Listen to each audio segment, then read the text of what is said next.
y lo que voy a hacer es exponer sobre el tema de túnica externa o fibrosa. Soy Gabriela Arriaga Mendoza, voy a exponer sobre la túnica media. Soy Daniela Álvarez y voy a exponer sobre la túnica media. Primero nos tenemos que ubicar de qué ojo vamos a tratar. Este es un ojo derecho. ¿Por qué decimos que es un ojo derecho? Primero, por la ubicación de los músculos y por otros motivos que se va a ver después. Tenemos que entender que como tal, los músculos van a ser 6. Hay uno que es aparte que se encarga de la elevación del párpado que no está graficado en esta maqueta. Son 4 rectos, como podemos ver acá, superior, medial, lateral, inferior, y 2 oblicuos, siendo que los oblicuos se van a insertar debajo, el superior debajo del recto superior va a llegar a una tróclea que se va a encontrar en el hueso frontal y se viera atrás hacia el esfenoides. Los 4 rectos como tal se van a insertar en un anillo fibroso en la parte posterior, conocido como el anillo fibroso de zinc. Y finalmente el oblicuo inferior, que se puede ver acá, que nace debajo del recto lateral, va a insertarse en lo que es el maxilar, la parte inferior de la cavidad orbital. Entonces, ¿qué movimientos van a encargar de hacer? Lógicamente los rectos van a tirar resultados. El recto superior va a tener la función de elevar. Silencio, por favor, encima que llegan tarde se les escucha el ruido. El recto inferior va a tener la función de deprimir el ojo. El recto lateral va a tener la función de abducir y el recto medial va a tener la función de aducir el ojo. Con respecto a los músculos oblicuos, tienen una función un poco más especial, puesto que se van a encargar principalmente de 3 movimientos, siendo que el recto inferior, ojo inferior, se va a encargar de la elevación, de la abducción y de la cicloextorsión del ojo, o ex-ciclotorsión del ojo. Entonces, el recto superior se va a encargar de la depresión, de la abducción y de la ciclointorsión del ojo. ¿Ya? Continuando, ahora voy a hablar, como decía, de la túnica externa. Nosotros vamos a tener una capa superficial antes de tocar el esclera, que va a ser la conjuntiva. Esta capa superficial no va a cubrir toda la órbita. Va a finalizar en el limbo esclerocorneal, va a cubrir la parte anterior de la esclera y se va a proyectar hacia lo que es los párpados, siendo cuando está en los párpados conocido como conjuntiva tarsal y cuando está sobre la esclera, en la parte visible, como conjuntiva vulvar.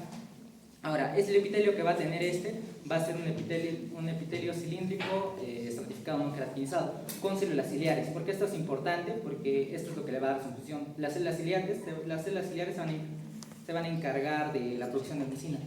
Por ende, esto va a permitir a la lubricación del ojo, que es una de sus funciones, además de servir como una barrera física para las infecciones y en ese sentido proteger al ojo. Vamos a hablar ahora de la esclera. La esclera como tal va a tener 3 capas.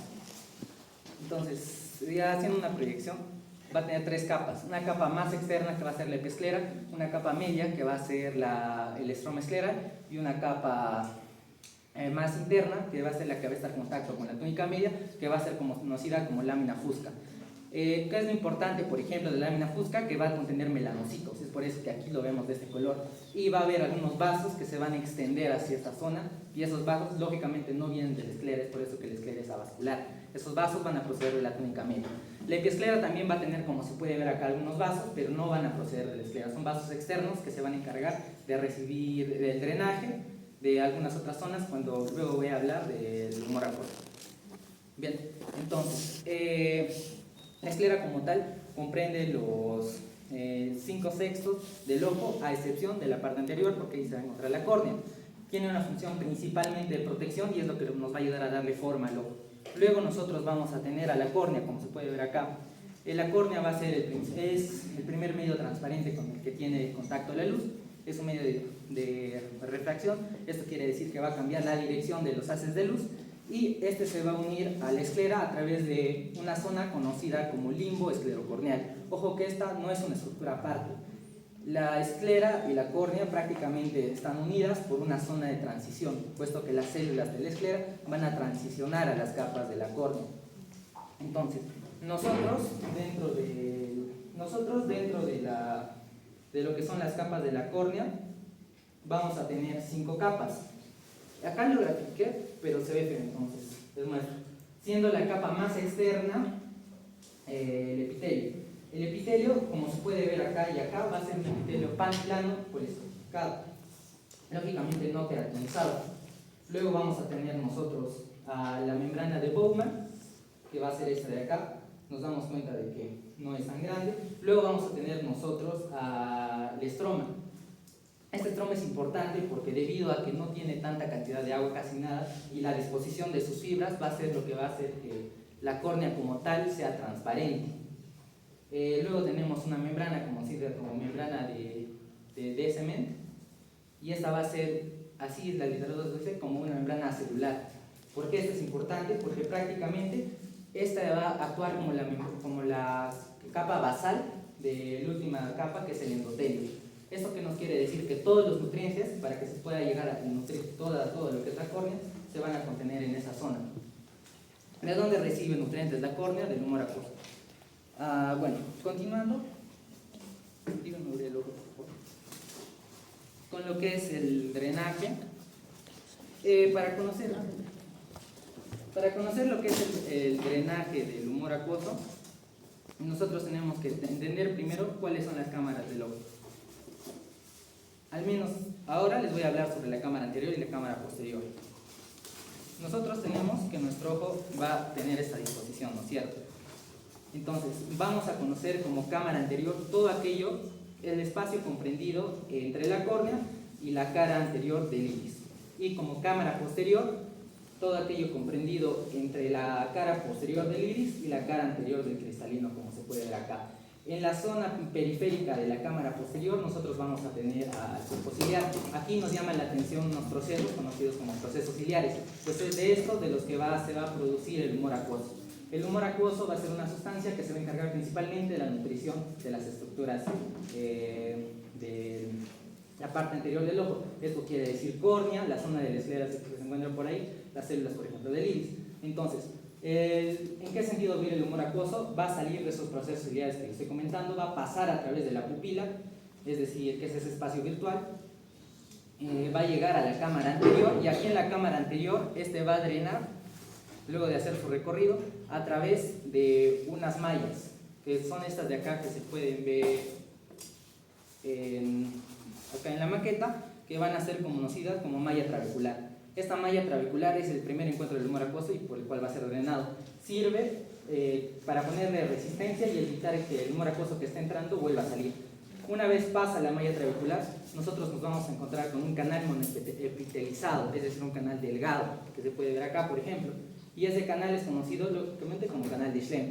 Este canal de Schlemm va a tener algunos conductos, algunos vasos, que van a ser los vasos epiesclerales, como se puede ver acá. Estos, como les dije, la esclera no tiene vasos propios.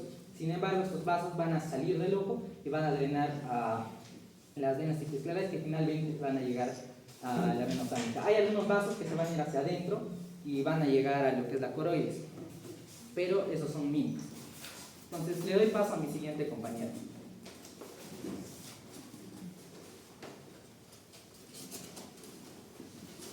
Para continuar la exposición, les voy a hablar sobre la túnica media. La túnica media, también conocida como túnica uvea o uvea. Esta es una membrana, esta túnica se encuentra entre la túnica externa y la túnica interna. Ya que ya les mencionó el compañero, viene a ser una membrana ricamente vascularizada que es predominantemente de origen mesodérmico y presenta una forma esférica. Este es en su conjunto, presenta dos orificios, uno anterior que vendría a ser la pupila y el posterior que vendría a ser el conducto del nervio óptico.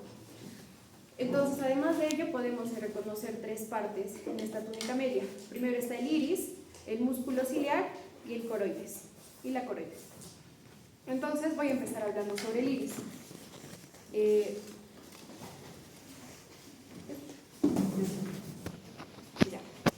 El iris, la primera parte que compone esta túnica, vendría a ser un diafragma verdadero que se caracteriza por tiene melanocitos, de eso depende su color.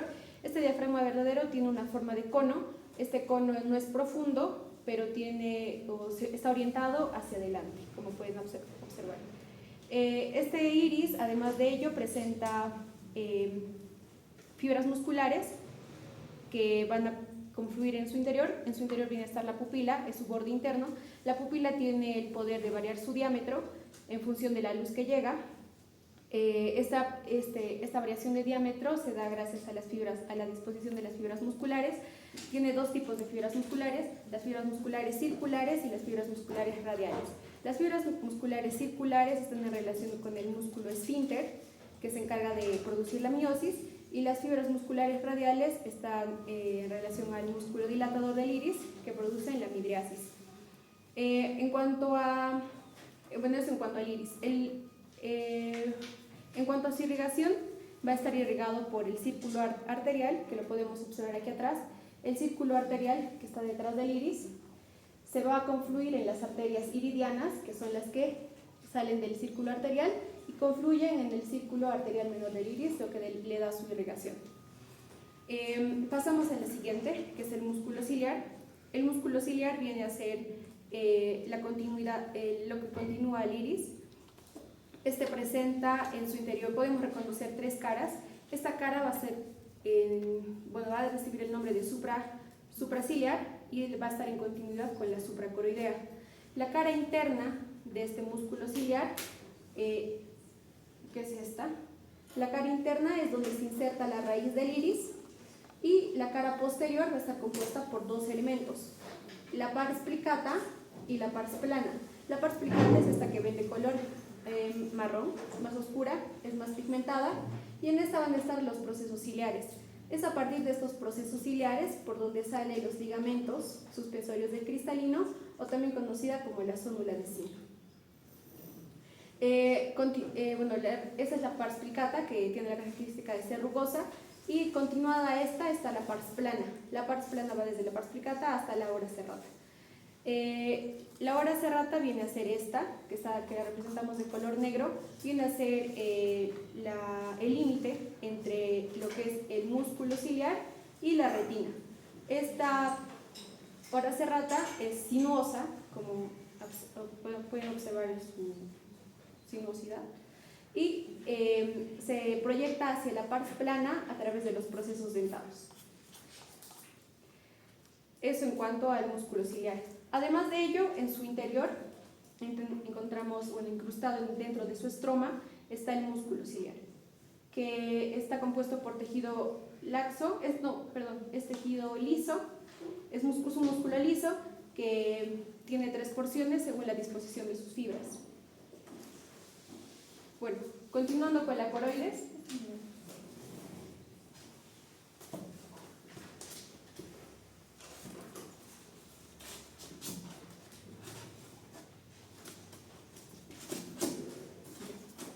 Continuando con la coroides viene a estar en cuanto a su extensión,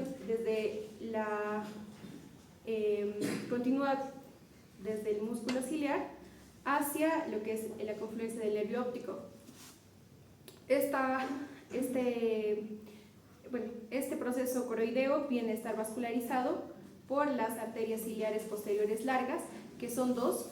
Estas no emanan ramas hacia la propia coroides, pero sí las arterias ciliares posteriores cortas, que son las que irrigan propiamente la coroides. Además de ello, se drena a través de las venas vorticosas, que las representamos aquí, y estos son, en cuanto a su inervación, los nervios ciliares. Este proceso coroideo, esta capa coroidea va a proteger, va a estar contigua a lo que es la retina por dentro, que ya se les va a explicar, y a través del epitelio pigmentario, unida firmemente al epitelio pigmentario con la retina, y con lo que es la esclera está unida de mayor predominancia por esta zona, que es el nervio óptico. Ahora pasamos al medio transparente. Voy a pasar a describir lo que es el cristalino. El cristalino, como pueden apreciar, lo tratamos de retratar tal y como era. Indican que es una lente biconvexa, transparente y elástica, que se caracteriza por que en su convexidad anterior es menor que la convexidad posterior. Es lo que tratamos de replicar. Lo que se encarga es la acomodación, y lo que va a ocurrir en la acomodación es que el músculo, para ubicar los objetos cercanos y lejanos, primero para ubicar los objetos lejanos, lo que pasa es que el músculo, este es el músculo, se relaja, en consecuencia las fibras se van a contraer y el cristalino se va a aplanar y va a poder enfocar los objetos lejanos, pueden mover los objetos lejanos. Por el contrario, para que se aprecien los objetos cercanos, el músculo se contrae, así es que las fibras se relajan y se ensancha, el cristalino se va a ensanchar. Eso vendría a ser todo. Y bueno, aclara que esta no tiene vascularización ni inervación. Ahora vamos a hablar de la membrana de la túnica interna, túnica nerviosa. Primero vamos a ver que esta va a ser una membrana nerviosa que va a cubrir la parte interna de la parte posterior del globo ocular, y en sí su función de esta va a ser transformar esos impulsos lumínicos en impulsos eléctricos. Vamos a hablar de tres partes. Primero tenemos la propiamente dicha, tenemos después la parte ciliar, la parte iliada de la retina y la parte iliada de la retina. En la propiamente dicha, esta va a ser la primera túnica que se va a ver de la retina, que es la que estamos observando aquí, que lo representamos de color anaranjado, y esta va a ser en sí una túnica, como mencioné, nerviosa, y esta va a estar delimitada desde el ingreso que va a ser del nervio óptico hacia la hora cerrada. Hablando de estructuras en sí, vamos a hablar primero, como vemos en la parte inferior, vamos a hablar primero de la pupila óptica. La pupila óptica, como podemos observar, va a ser un pequeño disco de color blanquecino, va a ser aplanado con bordes netos y va a tener una forma medio oval. Y en sí, por este punto va a ingresar el nervio óptico al globo ocular, pero es importante mencionar que este va a estar compuesto por fibras nerviosas, pero no por fotorreceptores, que quiere decir los bastones y conos. Entonces, cuando va a ingresar la energía lumínica, va a ir en este punto va a ser, como no tiene fotorreceptores, va a ser un punto que se le va a conocer como punto ciego, con una pequeña zona de ceguera. Después, dentro de este tenemos la excavación, que es la excavación fisiológica de la papila óptica, que en sí es como una depresión, y por este van a dar paso a lo que van a ser las arterias y las venas retinianas. Ahora, hablando de la mácula, que la vemos acá, la mácula, antes de mencionar, la papila óptica va a estar ubicada ligeramente al centro, pero más ubicada en la porción nasal. Ahora, con la mácula va a ser una mancha de color media amarilla limón, y esta va a ser avascular, esta va a estar ubicada en el centro de la retina, y su función netamente, su función en sí es el lugar donde se va a dar la agudeza visual.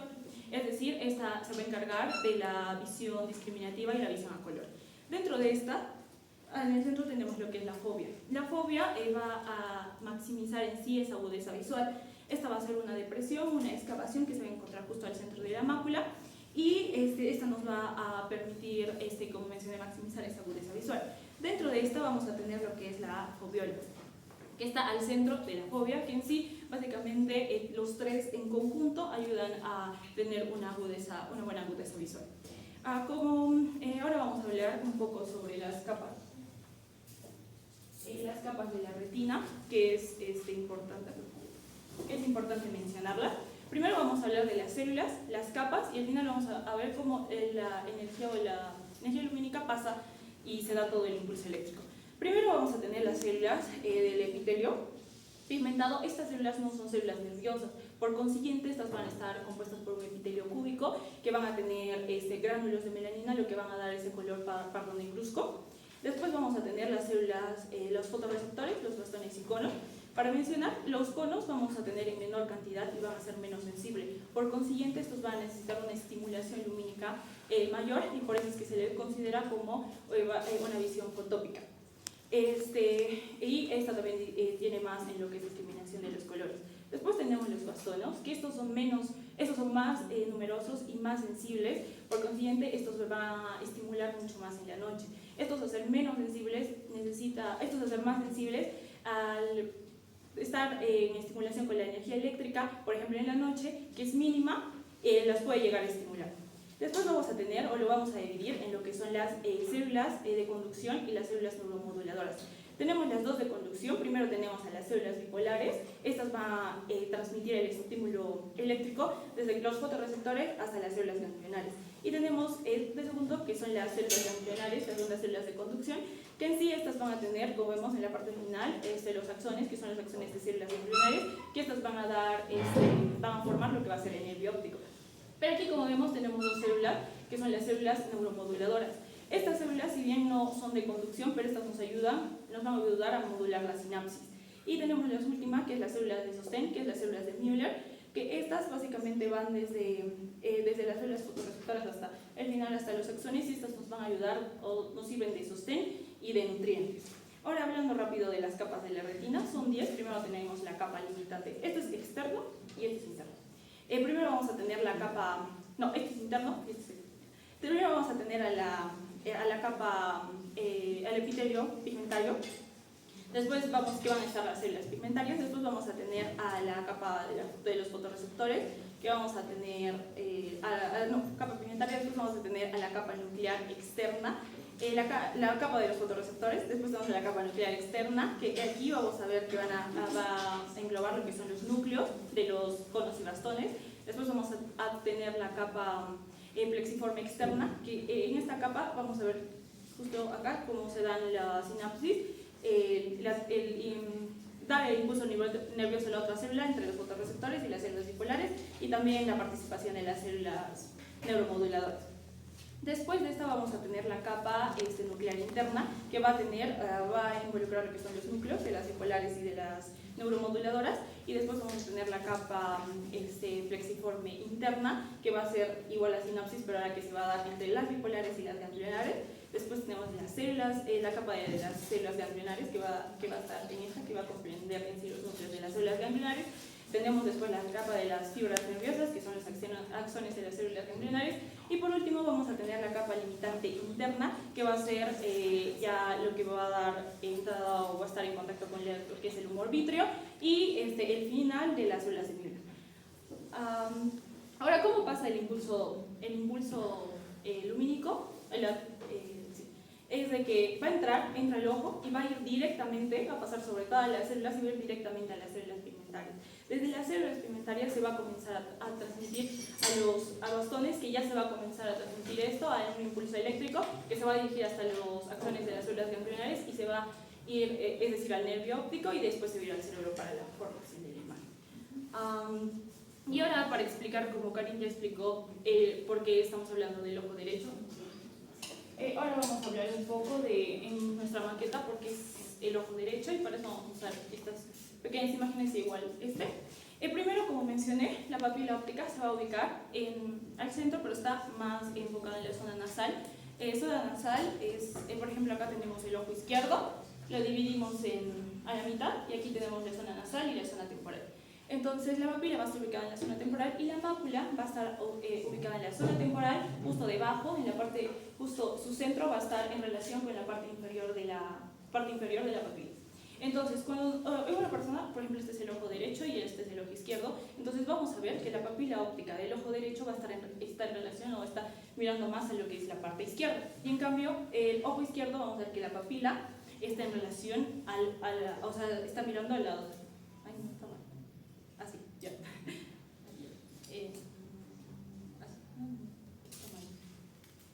Ya, así. Entonces, pero nosotros, al momento de ver el fondo de ojo, vamos a ver mediante la retinografía. Entonces, vamos a ver al paciente de frente. Entonces, nosotros, al ver el paciente de frente, vamos a ver que el ojo derecho, que el ojo izquierdo nos va a estar mirando al ojo derecho y el ojo derecho al ojo izquierdo. Entonces, en ese sentido, vamos a ver que la papila del lado derecho va a estar mirando al lado derecho y la papila del lado izquierdo va a estar mirando al lado izquierdo. Eso con respecto a la túnica interna. Ahora vamos a hablar del nervio óptico. El nervio óptico es bilateral porque está en el lado izquierdo y derecho. Dentro de este es el que sabemos que es el segundo par craneal, y esto nos va a ayudar a la conducción de ese impulso eléctrico hasta el cerebro. Dentro de esto vamos a ver una arteria, la arteria central de la retina y la vena central de la retina. La arteria central de la retina viene de la arteria oftálmica, es una de sus 11 ramas, que esto viene de la carótida interna, y en sí esta arteria se va a dividir en arteria central de la retina superior y arteria central de la retina inferior, y estas se van a ubicar de acuerdo, si está nasal es arteria central de la retina superior nasal y si está temporal de la central de la retina superior temporal. Y la vena, que la vena va a drenar a la retina. Ahora sí vamos a hablar del humor vítreo. Vamos a ver que el humor vítreo lo hemos representado con un globo transparente. El humor vítreo va a tener una forma media esférica, sin embargo, en la parte de adelante va a estar un poco deprimido porque va a estar en contacto con lo que es el cristalino. Esta va a ser gelatinosa, va a ser transparente y va a ser avascular. Va a comprender los 2/3 posteriores del globo ocular y va a tener dos partes. Primero va a estar en relación o va a delimitar en la parte anterior, como mencioné, el cristalino, y toda la parte posterior va a estar en relación con la superficie de la retina.